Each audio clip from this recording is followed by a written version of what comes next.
Kepada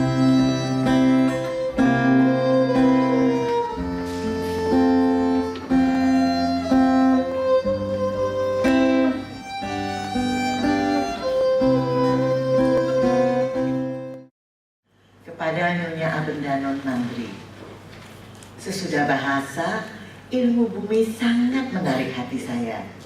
Saya juga suka berhitung. Tapi mengenai sejarah, saya masih selalu tegak. Bukan karena saya tidak suka sejarah, justru sejarah paling menarik dan orang bisa banyak belajar darinya. Tapi bentuk penyajiannya dalam buku-buku pelajaran itu kurang menarik bagi saya. Dalam mata pelajaran itu harus ada guru yang mampu membuat sesuatu yang paling kering menjadi menarik. Yang sangat saya gemari dari sejarah adalah sejarah zaman kuno. Sayang, hanya sedikit sekali terdapat dalam buku-buku itu. Itulah yang ingin benar saya ketahui. Sejarah bangsa Mesir, Yunani, dan Romawi kuno.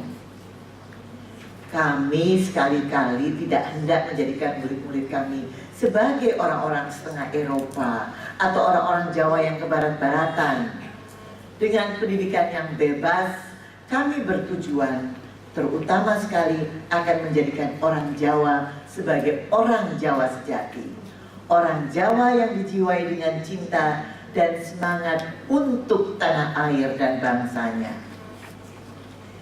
Dengan penghilangan tanaman atau binatang dari berbagai macam, diperoleh jenis tanaman atau binatang yang unggul. Bukankah hal itu juga berlaku bagi adat istiadat bangsa-bangsa? Apabila sesuatu yang baik dari bangsa yang satu dicampur dengan sesuatu yang baik dari bangsa yang lain, tidakkah campuran itu akan tumbuh adat kebiasaan yang mulia?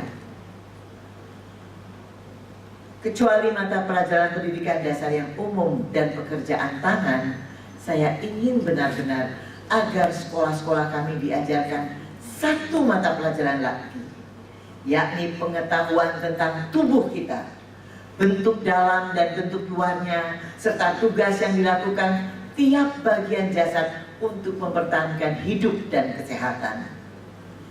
Tidak akan terjadi banyak kecelakaan atau bisa diperkecil jumlahnya sampai batas rendah jikalau pengetahuan yang berguna itu dimiliki banyak orang.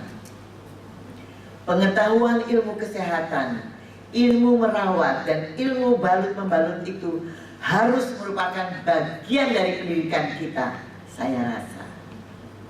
Suatu ketika akan terjadi dalam hidup manusia, lebih-lebih perempuan harus berdiri di depan ranjang sakit orang-orang baik yang dicintai maupun yang belum dikenal.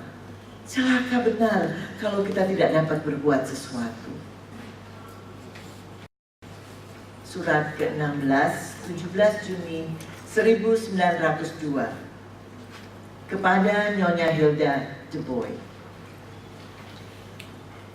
Hilda yang manis dan budiman, bagaimana saya menyatakan terima kasih saya yang atas kegembiraan luar biasa yang tak terduga-duga yang hari ini saya terima dari Nyonya, berupa potret buah hati Nyonya yang teramat cantik.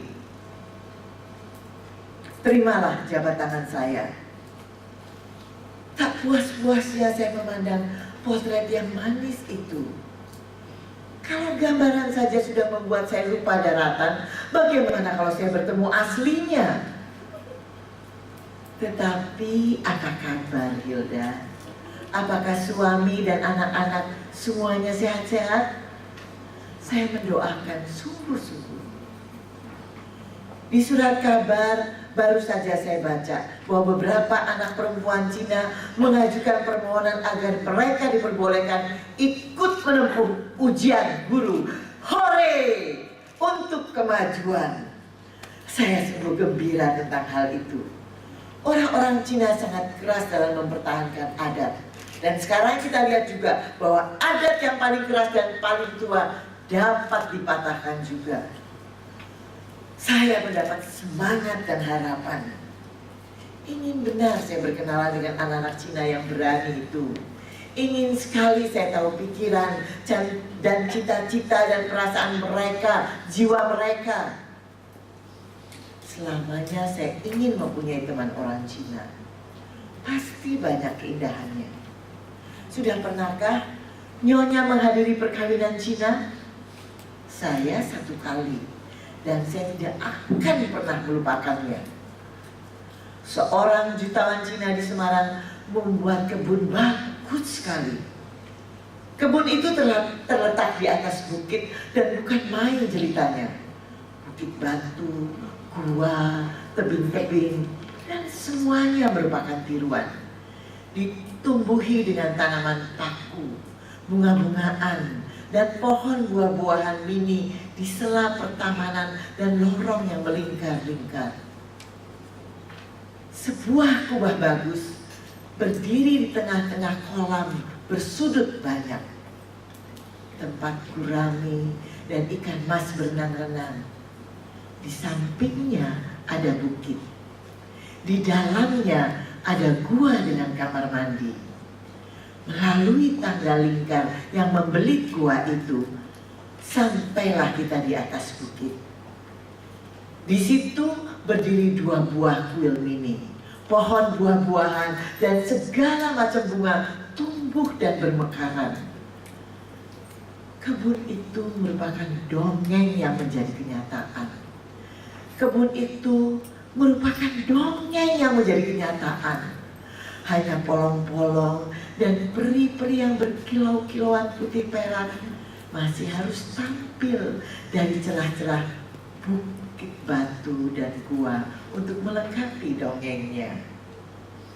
Gagasan yang mendasari itu adalah puisi, dan perwujudannya itu merupakan kesenian. Tetapi di mana ada kesenian tanpa puisi? Semua yang baik, yang luhur, yang suci, dalam satu kata, segala yang indah dalam hidup ini adalah puisi.